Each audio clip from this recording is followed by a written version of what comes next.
Hier, Schulde, Bröbelkamp, Heidrich. Wer da? Erna. Ja, nein, Arbeit, natürlich, ja, natürlich. Auf jeden Fall, ja.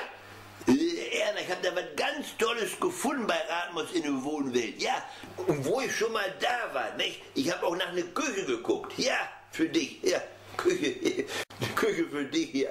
Ja, Erna, komm, ich weiß. Was wollte ich damals haben? Eine Frau, die kochen konnte wie Muttern. Was habe ich gekriegt? Eine, die saufen kann wie Vatern. Ja, aber du, die Küchen, ich sag's dir, vom Feinsten, sag ich dir, nicht? Allein die Schränke, nicht? Hier, nicht mehr mit irgendwelchen Griffe dran. Da musst du mal suchen, wie du das Ding überhaupt aufkriegst. Ja, und du weißt ja, wenn du an Kochen bist, Erna, nicht? Ja. Gott sei Dank, wir haben keine Rauchmelder in der Küche, sonst müsste die Feuerwehr jede Woche ausrücken zu uns, ja? Du, die haben da Dunstabzugshauben und die hängen jetzt heutzutage nicht mehr nur überm Herd, die musst du teilweise suchen in der Küche. Da drückst du auf ein Knöpfchen und kommen die rausgefahren, die Dunstabzugshaube.